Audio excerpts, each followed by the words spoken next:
Hello mga mare o pare, kumusta? Welcome to my sharing for today. Our topic for today is all about algorithm. Ito po ay pag-usapan po natin dahil maraming tanong ang natanggap po natin galing po sa mga kasamahan po natin, lalong-lalo na sa mga baguhan na tulad ko. Ano ba si algorithm? Paano ba ito natin malalaman? Ayan. Si algorithm po, dapat nating alamin to dahil ito po ay basihan ni Lulu Mits, sa bahay ni Lulu Mits, kung paano i-distribute yung mga videos na ina-upload po natin.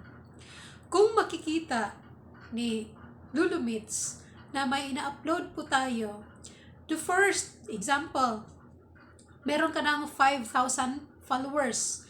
Base po doon sa algorithm, the first 25% siya yung bagsakan kung ano man ang pinopost niyo para matingnan kung gaano kadami ang mag-like, mag-comment, o mag-share. Kung makikita na medyo may maraming nagko-comment, another 25% ang ma-reach sa ating mga videos na ina-upload until maging ma-distribute sa buong followers po natin.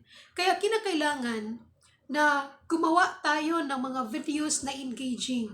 Ibig sabihin, maraming taong manunood, maraming followers na manunood, maraming followers na balik-balikan yung videos mo dahil sila'y may natutunan, na-entertain, at saka may nalalaman.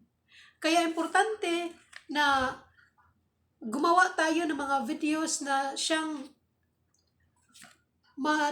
ma-recommend ni Lulu Mits sa lahat ng mga followers. Real talk mga kaibigan, kahit gaano man kadami ang mga followers mo, kung hindi ka gumagawa ng video, wala kang may upload na video, wala talagang makikita si Lulu Mits, hindi uusad si algorithm. Kaya kailangan talaga ang sipag at tiyaga doon po sa ating ginagalawang mundo ni Lulu Mits upang makamtan po natin ang inaasam-asam po natin na mga blessing na galing po sa Kanya.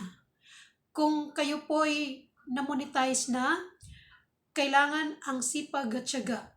Hindi man gaano kadali, pero kailangan talagang pagtrabahuin natin kung ano man ang mga ginagawa po natin. But make sure na may impart tayo na message. Message na nagbibigay ng impormasyon, nakakawala ng stress, at higit sa lahat, may edukasyon.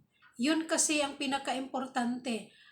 Huwag lang kayong pahinaan ng loob. Kailangang kilalanin natin at higit sa lahat, kailangang may pattern ka kung ano man talaga ang mga videos na ginagawa niyo. So at least sa ngayon, alam na ninyo kung paano. So I hope kung may natutunan kayo sa videong ito, don't forget to follow, comment, like, and share.